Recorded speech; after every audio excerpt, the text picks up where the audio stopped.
महल में पहुंचा दिया है, वहां सुनीति अपने दिन व्यतीत करने लगी है। उसके खाने के लिए एक शेर जो भिजवाया करती थी, आज वो दुखिया औलाद की खातिर वक्तों एक शेर जो से ही काम चला रही है।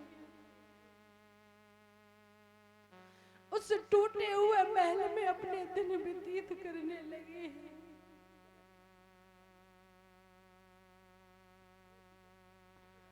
अश्रुधारा बहने लगी है, आज किस्मत को खोजने लगी है।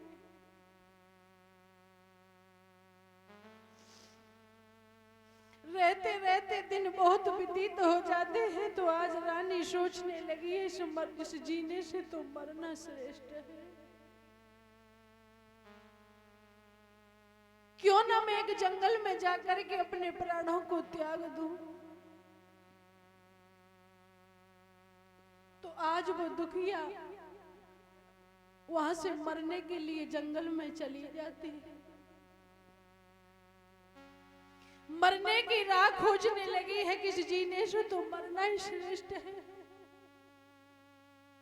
क्योंकि घर से बेदखल कर दिया, पति का प्यार नहीं मिल रहा है। जहां पति का प्यार नहीं मिलता है वो मैया अधूरी रहती है।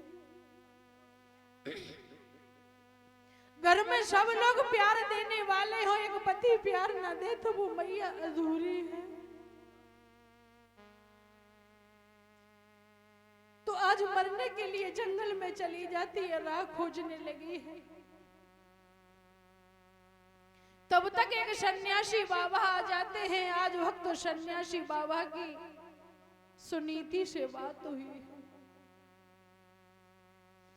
तो बाबा पूछने लगे हैं, बेटी क्यों आई हो, क्या बात है, आपका चेहरा बड़ा ही मलिन है। तो सुनीति कहने लगी है, बाबा आप ही बता दो हम इस जंगल में क्यों आए हैं। तो सन्यासी बाबा ने कहा है, बेटी तेरे कोई औलाद नहीं हुई है, तुझे घर से भी बेदखल कर दिया गया है। आज इतने शब्द सुने, दुखिया रो पड़ी है, बोली है, बाबा आपने तो मेरे पेट की बात ही छीन ली। मेरी तरह तो भगवान किसी दुश्मन का भी हाल ना करे जो कि आज मेरा किया है। तो सन्यासी बाबा ने समझाया है कि बेटी संतान से कभी भी सुख की प्राप्ति नहीं होती है।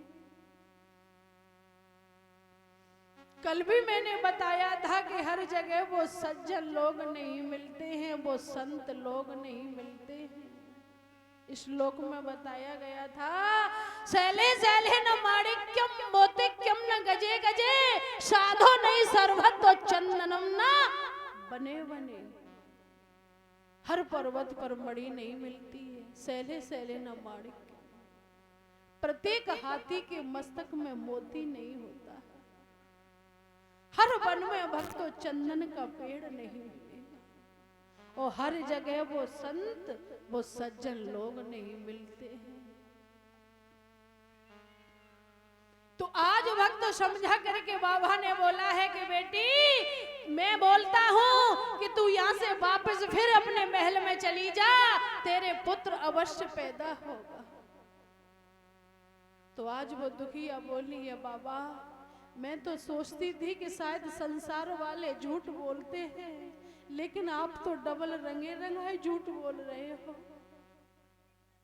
मुझे घर से बेदखल कर दिया है, पति मेरे पास नहीं रहता है, आप कहते हैं मेरे पुत्र पैदा होगा।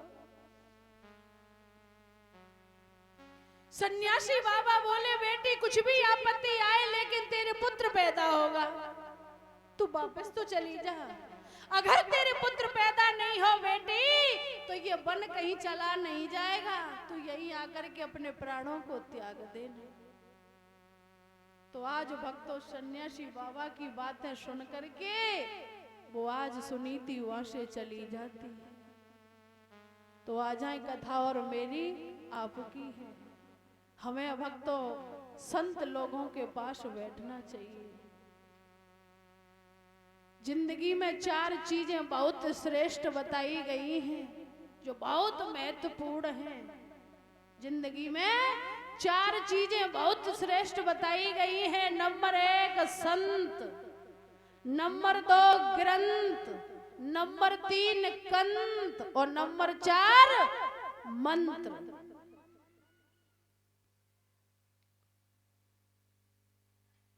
भक्तों, ये जीवन में 4 चीजें बहुत श्रेष्ठ बताई गई हैं। मंत्र, द्वादशी मंत्र है या गायत्री मंत्र है, उसका जाप करना चाहिए हमें। ये जीवन के लिए अच्छी बात है। मंत्र का जाप करना चाहिए। ग्रंथ, हमारे घर में रामायण याद है, उसका भक्त पाठ करना चाहिए। मैया, जिनके घर में रामायण है ना, तो ज्यादा टाइम नहीं मिलता है गृहस्थी में से, तो बिल्कुल 5 मिनट पढ़ें, लेकिन उस रामायण का पाठ जरूर करना चाहिए। संत लोगों के पास बैठ करके सत्संग करना चाहिए।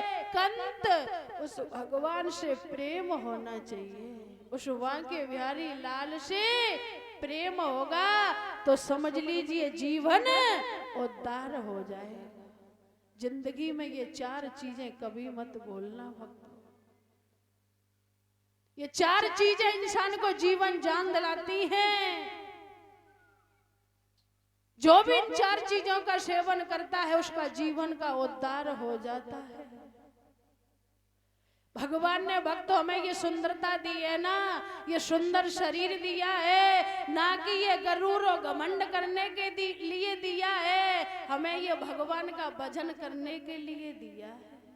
ये सुंदरता, ये घमंड, ये पैसा एक दिन सब रह जाता है, साथ में कुछ नहीं जाएगा। केवल भगवान का भजन और आपके कर्म ही जाएंगे। अगर अच्छे कर्म होंगे तो इंसान सद्गति प्राप्त करेगा।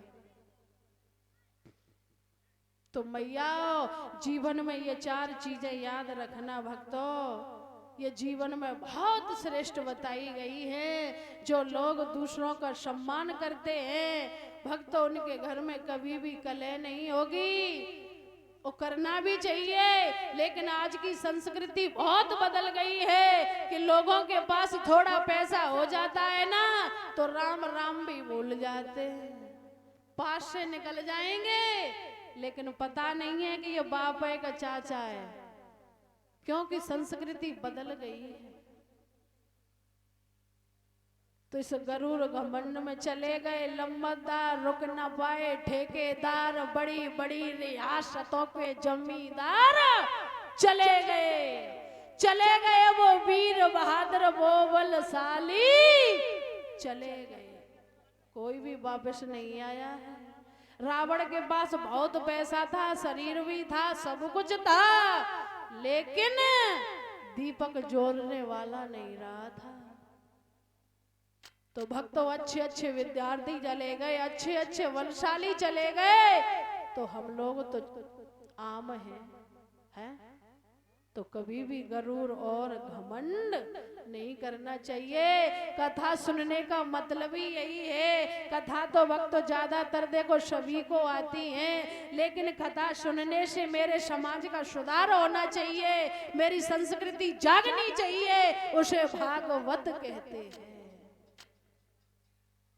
भागवत वही होती है जो भावों को अवगत कराए, उसे भागवत कहते हैं। आप यहाँ आए, सुन करके चले गए, उसी भगवत पांडाल में झाड़ गए, घर गए तो फिर वही गरूर घमंड, तो उद्धार नहीं होगा मैया, है ना। तो भैया बाबा,